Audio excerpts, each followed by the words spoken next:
Good afternoon, everybody. Welcome to class today. Thank you for joining me. Whether you're watching live or you're watching the recording, I appreciate you watching. Thank you so much for tuning in today on the very first day of class. And welcome to CSC 151, Introduction to Java Programming. This is going to be a shorter live class today, right? Since it is our begin here module content for this week, and really the majority of everything that I needed to go over, I kind of went over in that orientation video that I sent you all.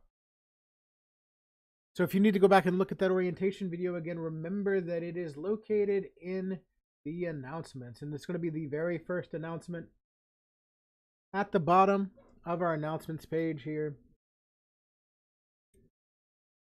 Welcome to class. Class begins today. It's got a lot of good information in it. I want to just kind of cover some of this information really quickly. Right, I introduced myself here. I also introduced it in the orientation video that's linked at the bottom here. But I am Mr. Ramsey. I have been writing code for the better part of 20 years now. Working here at Cleveland Community College for approximately the last 15 in some capacity. My bachelor's degree is from the University of North Carolina at Chapel Hill, and my master's is from ECU. I am looking forward to working with each and every one of you this semester. Now, a couple things to call out once again is, as you've probably noticed by now, the course looks super different than what you're used to. Right, I work in the e-learning department here at the college, and one of the things that I need to do as part of my job there is I need to figure out how all the new Blackboard updates work. So the best way for me to do that is to actually use the Blackboard updates, right? So I need to be able to teach classes in the new format. And more teachers that you have here will probably be using this course format as the semesters and years go on until Blackboard forces us to only use this format. So it's important for me to understand it now so we can help out everybody else as they're having to go to it. Make sure you complete the EVA if you have not yet. It's technically not due until the end of day on January the 23rd, but I do have this module set to be due on the 16th, which is Thursday, right? So please make sure you complete that EVA first thing. We'll have a look at that in just a minute. All right, I had a look at that at that in the orientation video as well. That needs to be done if you want to stay in the course. If for some reason you don't want to be in the course anymore, just let me know, right? Because I will come looking for you on or about the 23rd, like the 22nd, the 21st, if you haven't said anything to me yet.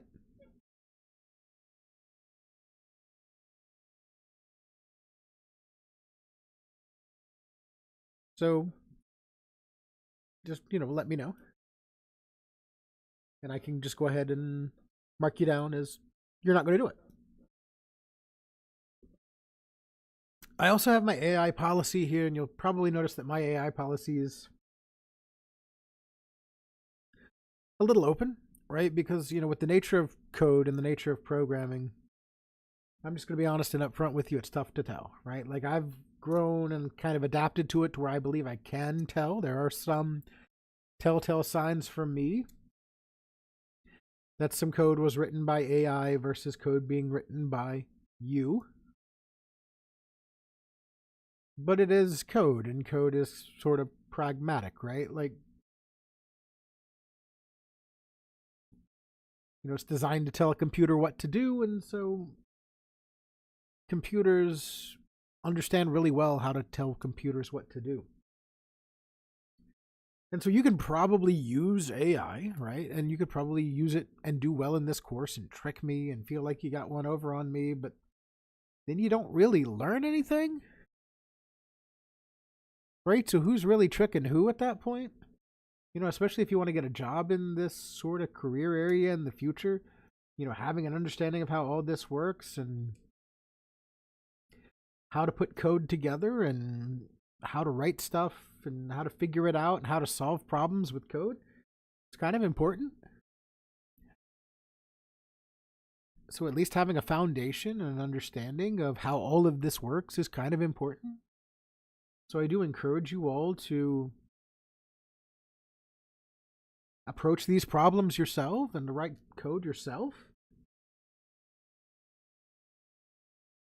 I'm also not naive about, the use of code in the industry. Like, code is being used, or AI is being used more and more in the programming industry.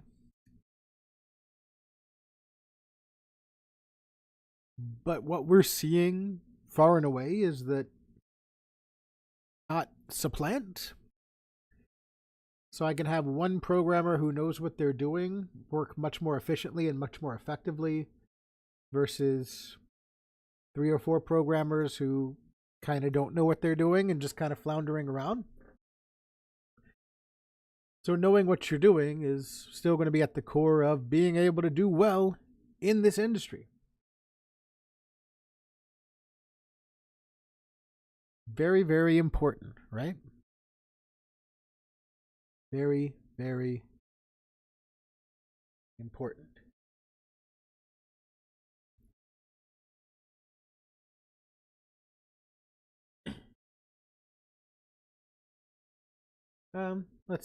So I'm going to encourage you all to go look at that orientation video and kind of go through that. I go through the Begin Here module in that video. I also have a quick look at the syllabus in that video. And I talk about the Teams link here. If you need to get in touch with me, the easiest and quickest ways to get in touch with me are through email and Microsoft Teams.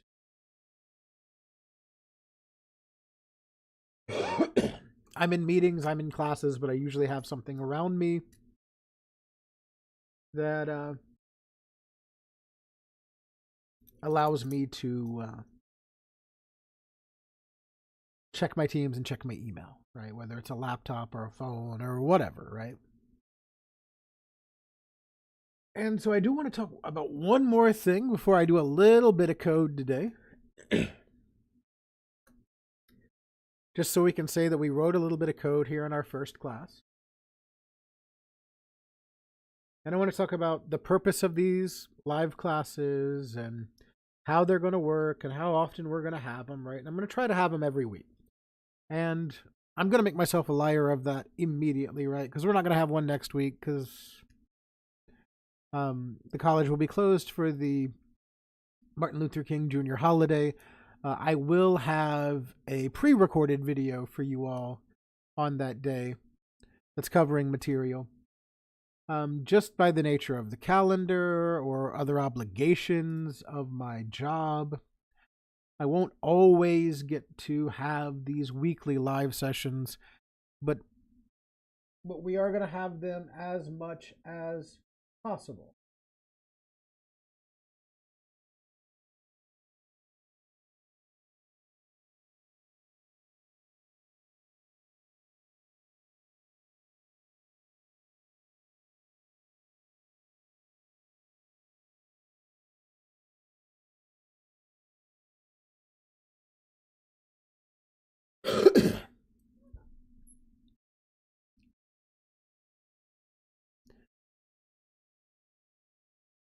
I like to have them on YouTube just because I think it's a lower stakes sort of environment for you all. Like, you all kind of know how YouTube works, and it's easy for you to, access and use YouTube. It also doesn't have like the camera and microphone component that something like a Teams meeting or a Zoom meeting would have. But it does have the chat. So if you want to if you are watching live and you want to ask questions, feel free to drop them in the chat at any time. If you want to send me a Teams message or an email during a live session, you're welcome to do that as well. Or if you're watching the recording and you want to send me a Teams message or an email with a question, you are welcome to do that. I try to keep an eye on all of those different means of communication during my live streams so that you can communicate, you can ask questions, you can talk to me.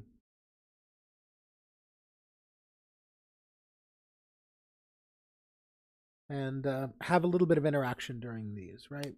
We don't have to have interaction, like you can just watch and you can just try to get information from them. But interaction is preferred because then I know what you need help with.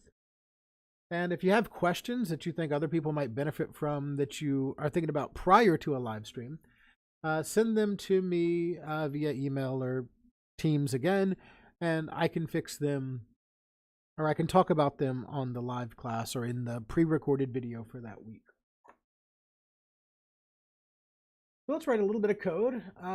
As I mentioned in the orientation video, all of your coding assignments will be done in CodeHS. I have a little video in the begin here showing you how to set up your CodeHS account. This is going to be a lot easier to use than trying to figure out installing the Java IDE and SDK on your machine. It's all built in, and you can just send me a link and I can grade it, and it's going to be super easy. So I'm going to write a little hello world program here.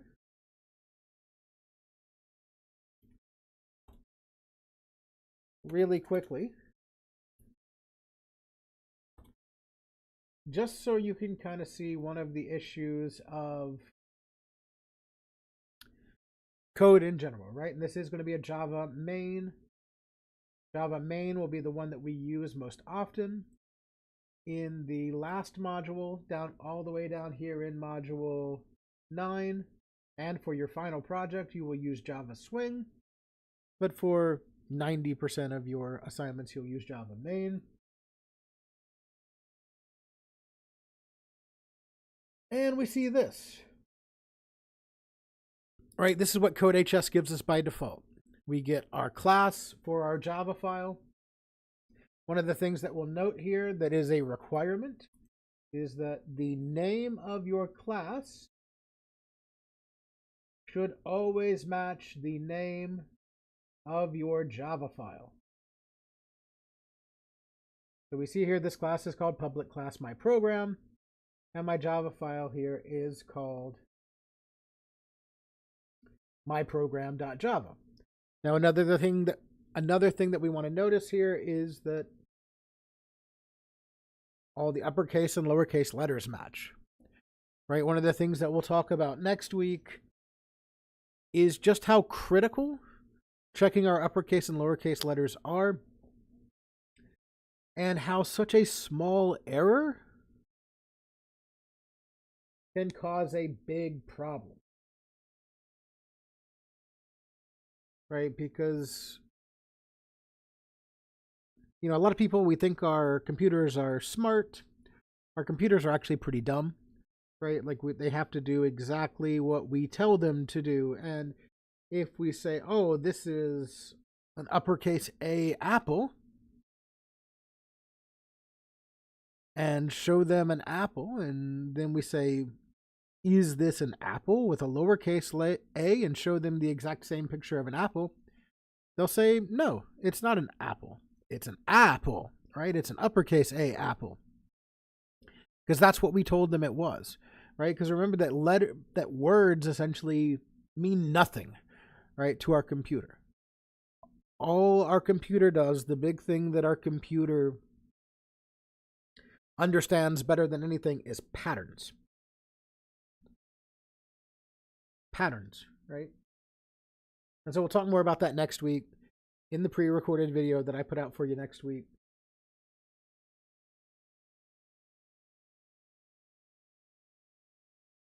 But what I'm going to do here, and I'm going to do some of these live demonstrations a little bit differently than some of the material talks about in the course. If you want to do it either way, it's going to be quite all right.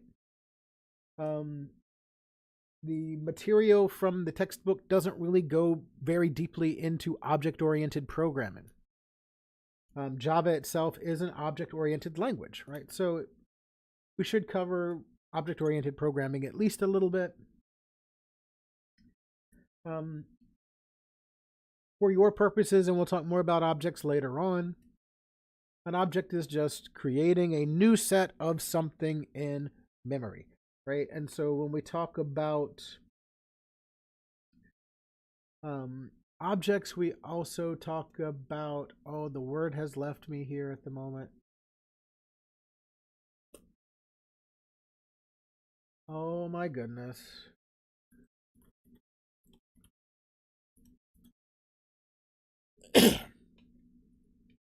That's the thing about doing things live. Polymorphism.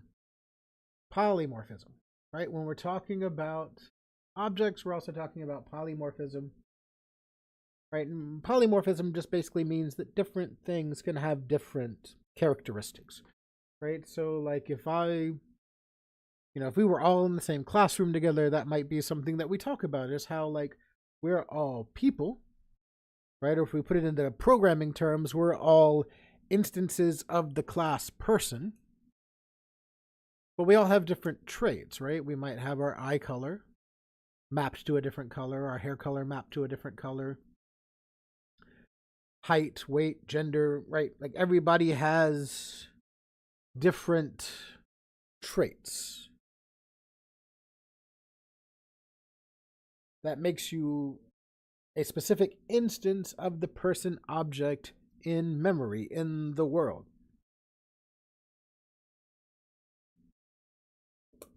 Right? And so, in essence, what happens is we get a constructor, and a constructor is going to have the same name as our program.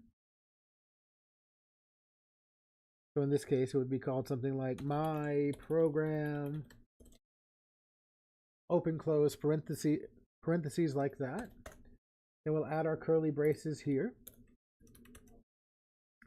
Now, something that I have to do before I add a variable here, and we'll talk more about what a lot of this stuff means as we kind of go along. I wanted to do just something really super simple here today and do it in a more complicated way and then do it in a more simple way, just as a thing to kind of get us prepared for our journey that we're about to go on, right? So I can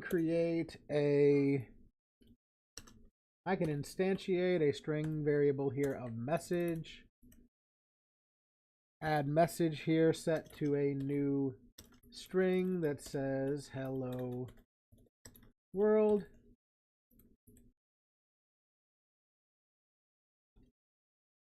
That's a semicolon. And now what I've done here is I've created a property of my program class called message. It's a string, so it holds a sequence of characters. And that sequence of characters says hello world. Right? So if we printed that out, right, we would create an object. So we would say something like my program, give it some sort of name, like let's do foo. That's a really common one in just like learning to program. Equals new my program.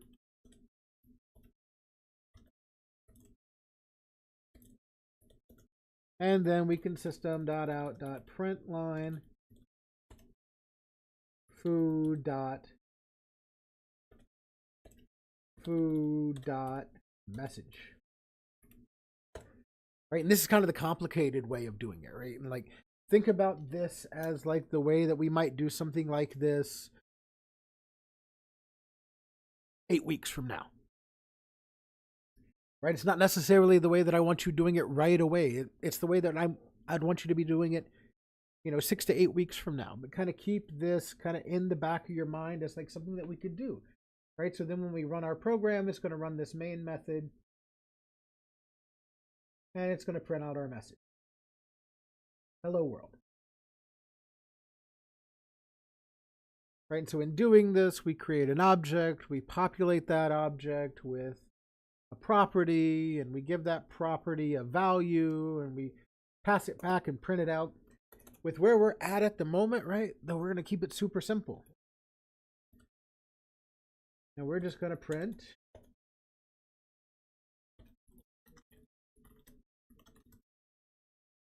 straight up. Right? And we can just use system.out.println and put our message in quotes in between our parentheses here. And now when we run this, we should get both of those messages. Hello world, and here's another way to do it, right? So we have a super simple way, which is the second way there. That's the way that we're going to start out doing things next week. And we have something that works with an object, and that's something that we're going to be looking more at, in several weeks' time, right? 6 to 8 weeks' time. We're going to be getting deeper into doing stuff this way and using these constructors to do more and more and more.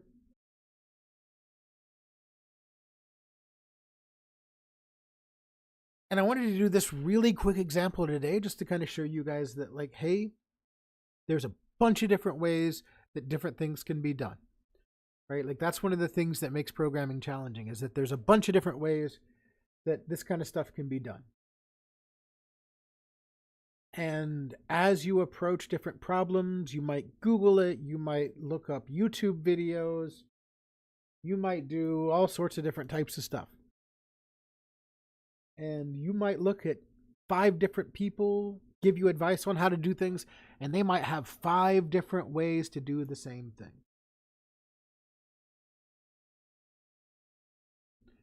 And each of those ways are completely valid. As long as it works, it's good, right? So I do this demonstration here just to show you, right? A lot of this that we're going to be talking about is just going to be about solving problems with code. And when you're doing any sort of problem solving, right, like one of the big things that you have to consider is simply how can I solve this problem in the best way for me? How can I wrap my brain around it to solve this problem in the right way for me?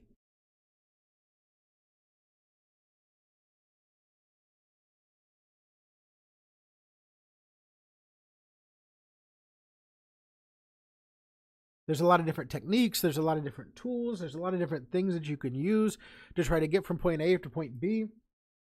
But at the end of the day, it's all about how can I get this for me?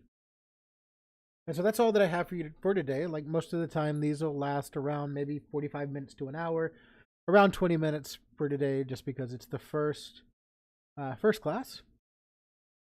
So we'll see you next week with a pre-recorded video. That's all that I have for you for today. Thank you for watching. We'll see you next time.